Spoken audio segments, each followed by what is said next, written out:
Welcome to the Fear Less Project, where we focus more and fear less. I'm your host, Marvy, and last month we talked about fear in pursuing your career. Career fears, we all have them. Some of us don't want to move from where we are. Some of us don't know even where we want to go. So we had a discussion via Facebook Live here in Marvy TV Studios, aka my apartments for the time being. And I want you to catch the highlights in case you missed it. You can access the whole version on my Facebook page and also on marvytv.com, so feel free to check it out. But right now, here are Fear in Pursuing Your Career highlights. Welcome to the Fear Less Project. I'm your host, Marvy. We got Bronx in the building, we got Jersey in the building, Brooklyn's in the building, and all of you guys who are, Westchester. Hey. Wherever you are, I'm so glad that you joined us here today on the Fear Less Project. Today we are focusing on fear of pursuing your career. I am embarking on this journey, and thank you all for joining along with me. We're just gonna have a discussion. This is an open forum. Let's keep it kind. Everyone say keep it kind. Keep it kind. All right, that's the promise that you just made. We're gonna keep it kind. The second thing I want to say is none of us here are, professional fearologists. We're all just here to bounce ideas off of each other. We're not here to also idolize fear. We're here to attack it and hopefully walk away with some necessary and useful tools to help us deal with fear when it comes. To my left, I have Dennis Lyons, who I call D, and he is a coach. He is a physical ed teacher, I guess you could say. He's also writing a book. And to my right, I have Alvin, who is a minister over at Wake Eden Church, and he also does tech stuff and things like that too, right? Yeah, he's like Mr. Clutch all the time. So let's just get right into it. So of course the project is called the Fear Less Project, but I want to talk a little bit about fear in general. Am I wrong for saying that we should fear less? Do you think we should just not fear at all? Should I have called it the Fear Not Project? What are your thoughts on fear as a whole? You could either run away from fear or you could run towards fear. I think if you run towards your fears, you'll learn, you'll grow. A lot of people say they're thankful for growth. And the only way to grow is to run towards the things you're scared of. Alvin, I want to hear from you before you open it up to everybody else here. What are your thoughts? From a biblical perspective, I don't think fear is something that should lead us. I feel like we should be spirit-led and not fear-driven. Sometimes I think what we call fear is really being real. Yeah. You could make a bad decision. Yeah. That, not to say that it's not fair, but I think sometimes I guess it's just a wording. I think fear sometimes is healthy, being real. Me probably being out here at 3 o'clock in the morning on the corner is not a good idea. But I wouldn't say I'm fearful. It's a choice. So I think that's how I see it. Right. So being led by the Spirit, not being led by fear. Yeah, I wasn't saying you're scared of being on the corner at 3 o'clock in the morning. Go be on the corner at 3 o'clock. Go towards your fears in that sense. I'm scared of being on here. I think what we're saying is the same thing though. Basically, don't let fear run your life. You may be scared to write a book. Tackle it, go towards it. Right. Go towards writing a book. You may be scared to speak. Go towards it. I'm talking about good fears in terms of your career. Yeah, okay. Go towards that fear. I see a hand in the back, yes. Can you define fear opposed to being afraid? As defined by Google, it says an unpleasant emotion caused by the belief that someone or something is dangerous, likely to cause pain or a threat. The example is drivers are threatening to quit their jobs in fear after a cabbie's murder. Some synonyms are terror, right? Synonyms? Yeah, that was Synonyms. horror, alarm, panic, agitation, trepidation, dread, dismay, distress, etc. So that's how, people define fear. The verb is to be afraid of something. Afraid is filled with fear or apprehension, filled with concern or regret over an unwanted situation, having a dislike for something. So we can say, we're afraid of stuff, but then we can say we fear stuff, in a different way. Because we fear God, but we're not afraid of God. Okay, yeah. That's a different type of fear. So I just wanted us to clarify what we were talking about. The fear of God is respect, it's a reverence. Yeah, and awe. It's like so it's a righteous view of God. That's the fear of God. As opposed to saying like, who's God? Right. Disregarding who God is. Fear is like the proper response to like glorifying and seeing God as holy and set apart and all that stuff. Right. So yeah, there are many different ways to define fear, different types of fear. I feel like fear can protect us from the unknown, but in the same sense, when God tells you to do something, you should not be afraid because He will go before you when you do it.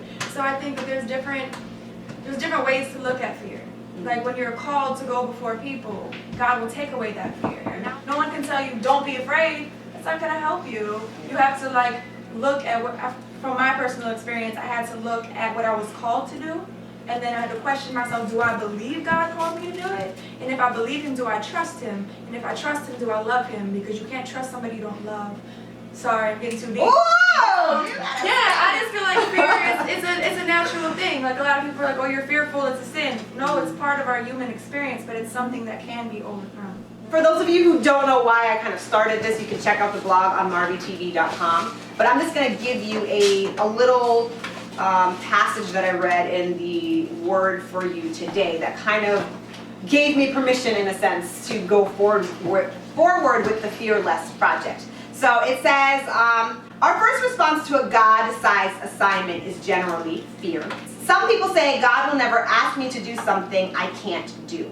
I've come to the place in my life that if the assignment I sense God giving me is something I know I can handle, I know it's probably not from God. The kind of assignments God gives in the Bible are always God-sized. They're beyond what people can do because He wants to demonstrate His nature, His strength, and His kindness to a watching world. I think we're supposed to be challenged because if you're not challenged, then you won't grow. But I think God is about us digging deeper and about us growing. So the challenge will be there if He's calling us to do something, but and not necessarily that it's not necessarily that the fear is going to be gone. Like we can still move and be afraid of something. You can still act and be afraid, but it's like he said, it's what you do with the call and what you have. Everybody raise your hand real quick. Raise your hand as high as you can. As high as you can. Now raise your hand higher. You see, at first when you first did it, you said raise your hand high, and you raise your hand, and that's to raise your hand as high as you can. And that's to raise it higher, but you can always go higher, you know. So I think God is always calling us to go higher, always calling us to grow more, always calling us to do more, you know. So you see the Bronx, you see, I mean, me and Alvin we've had hours of talks of just how we want to change the Bronx, how we want to change the world. And you see the Bronx, and there's always so much more to do, you know. So there's never like an end goal. So when God's calling us, I think the thing that is the biggest thing is the thing that you shoot for. We're going to move into the fear in pursuing our career section now. I'm going to check in with my people via Facebook Live. What is something that you really, really are passionate about and that what you really want to be doing? And what are the fears that you have that are keeping you back from getting to that place? Whether it's the fears or like the legit reasons why you can't actually do those things. So comment below and hopefully we'll get to those things. Would anybody like to share what they've written on their card? What I would like to be doing is teaching, and which I will be doing hopefully by September. But what I also want to do is be an event planner and dance. The fair is class management in my teaching because I have a motherly instinct. Girl, that was me too. Yeah. You just want to hug them or beat them. Yeah. But I fear with class management and being an effective teacher and like inspiring them, and also confidence in my art. As far as confidence, like scared that I'm not going to be like top, Yeah. and everyone else or something. Now, can I ask you a question? If you had to choose one of those things, which one would you rather be doing? Teaching. Okay. Yeah. So event planning is something that you want to do on the side. Yeah, event planning is on the side, and then dancing is also on the side. So it's hard to kind of decide, like, you know, I either want to go all out for this, or, you know, I want to be able to split my time this way. Which one do I do? I hated my job. I would wake up every morning and I'd be like, God, please. And I even prayed, they have to fire me. Wow. I'm not kidding. My life is like a movie. Now, why did you just not leave? Because I was applying for jobs for Okay. like weeks. Okay. No one was ever calling me back. So I'm a poet. I've been writing since I was 13. I've been performing for about 3 to 4 years. My dream would to be able to live off poetry, because I know people who do it, and I know it's very possible. I had no idea where to start. I was not about to quit my job and follow that dream. No, I live on my own with no support from anyone, so that would be stupid. Like, so I was like, I'm not. My faith is up there, but I need rent. You're like, I want to be a realist. Exactly. Uh-huh. So I was praying every single day, God, like, get me out of there. And I even said one day, even if they have to fire me. Long story short, my manager did something crazy. I called corporate. He found out and then painted me out to be a horrible employee, and he fired me. Wow. So I cried, called my best friend, and she was like, congratulations! I'm like, what are you talking about? This got fired. This is horrible. He lied on me. She was like, no, this is perfect. You get to do poetry. As soon as she said that, I'm like, but I have no shows. I literally got booked every single day in New York City. As soon as I got fired, I've been doing poetry nonstop. I'm telling you, God is good. Like, I'm telling this for a reason. On Monday, got booked for Penn State. Penn State pays bank. That's all I'm saying. Alright? And I didn't know that. And not only the lady who booked me, she gave me tons of lists of resources of how I can be a public speaker at colleges. And I'm speaking about social justice and racial issues, which is like Jesus, race, boom. They're like my passion. So I get to do Christian poetry and speak about that. But it wasn't easy. Like, at all. And like on my list, what I do now, I put, I'm a poet and public speaker. Because that's what I do. Yeah. God is really good. My biggest fear is longevity. Like, people like me now, but what if they don't like me forever? Like, what if they get tired of hearing me? What if people get tired of what I have to say? But then again, when I do poetry, I speak what God puts on my heart. So I feel like if as long as God has called you to do it, He will give you sustainability. Like, you will be able to do it for the rest of your life if God so wills. So pray to get fired, guys. Yeah! You're gonna get fired. You're gonna get fired. She's like, no, not me. We have one comment. Armand says he wants to be a full-time comedian, stand up. He says comedy is so subjunctive. You're great to this audience and the other audience hates you. Subjective. I think he meant subjective. I want to be universally accepted sometimes. Other times I don't care and I just want to be entertained by others and feel. I used to be like you. I still am sometimes. Not everybody's gonna like you, especially with comedy or poetry or art. Not everybody likes me, honestly. People are like, hey, James is the greatest. No, there's people who don't clap when I speak, especially when I'm a white woman doing a poem called Dear Black Man. Like, people don't like me. Like, they just don't. They get offended by what I have to say.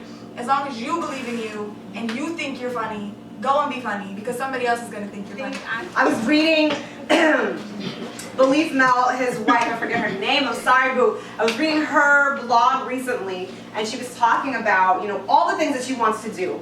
And she basically said, I believe that you can have it all, you can do it all, but it might not all be at one time. Right. So instead of trying to spread yourself so thin that you're trying to do all of these things because you feel like they're your passions and God has given them to you, it might just be a not yet, or right now I want you to focus on this. And this is going to kind of bring me into the next area that I want to talk about.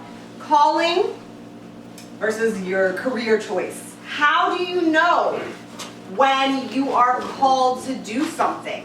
How do you know it's not just like, I like doing this.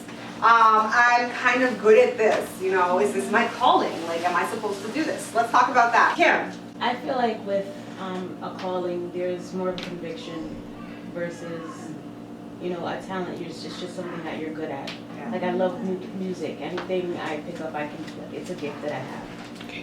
Would I do it for a living? No. Anything that you feel a strong conviction for, I think that's a calling. Like, if you go to bed and God is like, okay, I need you to do this, and it's like a nudging of the heart, that's your calling. And I feel like we'll be able to recognize that, especially dependent on the relationship that we have with God. I once heard this saying that, God doesn't share secrets with those that don't spend time with Him. And I feel like a lot of it, for me personally, is, you have to be able to spend time with God and know and be able to discern His voice, like, is this for me? I know you didn't just create me to just be out here all willy-nilly, just like doing whatever comes my way. Because I was definitely very guilty of that, especially in the church. Oh my gosh, can't say no to anything because it's ministry. Oh, it's ministry. Can you run the PowerPoint? Can you do this? Can you send the e-blast? Can you do photos? I'm like, yes, I'll do it all. Meanwhile, like, I don't feel like I'm doing the things that I'm told to do because I'm out here doing it for Jesus. and not actually focusing and listening like to God's voice saying, this is what I want you to do. Not to say that those things are bad. You have to know when to say no. When to be like, maybe not now, and be like, you know, right now I have a lot on my plate, you know, can you find somebody else? Because chances are they will find somebody else. Right. They don't need you to do everything. I'm still learning the hard way.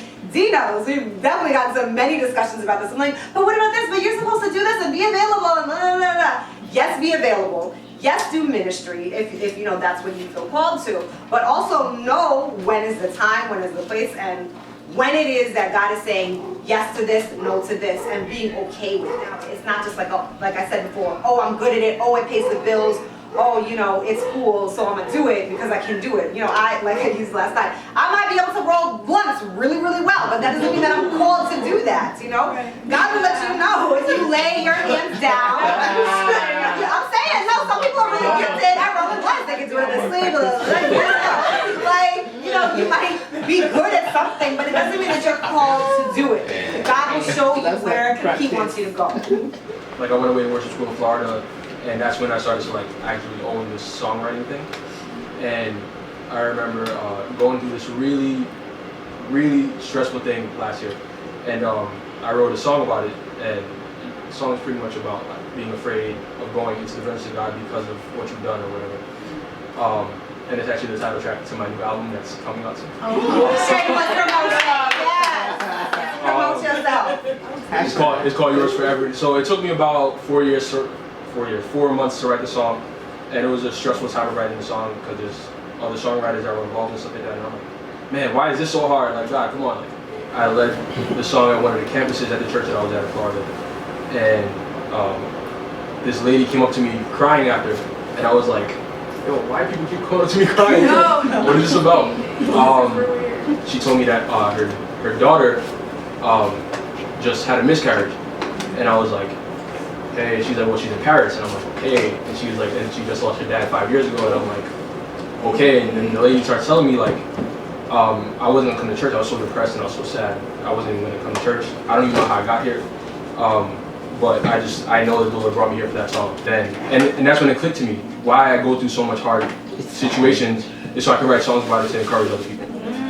Yes. I love what Leon is saying, but I think also with calling, we can't be ignorant that there will be opposition, you know, with that. That's You know, you might not get the praises of men when you're following and pursuing the things of God. I mean, look at Jesus. He had the greatest scene of opposition. And so I think also know that, yes, God will use people to confirm that this year He's using you as a tool. But don't wait for the praises of men to feel validated while you're pursuing. Because sometimes you're not going to get them. And then we also start to seek those things. I know one of my biggest hang-ups, because from small, I was always on the stage singing. I sang my first solo at 3 years old. From then, you know, people are always like, oh, Marlon, you're so great, you're so wonderful. And then you start to live on that. So the second, like, you know, somebody like, oh, you know, good job, and they walk away, and then you're like, great, that was like, really wonderful. Like, what? I crushes me. I still am just like, oh my gosh, like only one person said good job. Oh no, I'm never hosting another thing again. I'm just awful, and like I will be consumed by that. And that's another thing that we talked about. You know, comparison will kill your dreams. You know, living off the praises of men will kill your dreams. It will paralyze you and render you absolutely helpless. And you'll think, well, maybe I wasn't called to do this. Maybe, and then all the doubt creeps in, and then you end up, you know, just squashing it completely. All right, so that's it for part one. Be sure to come back, check out marvytv.com for part two, where we will continue our discussion on fear in pursuing our career. Lots of great wisdom, lots of great advice, and hopefully something that will help you to focus more and fear less. So stay tuned right here on the Fear Less Project.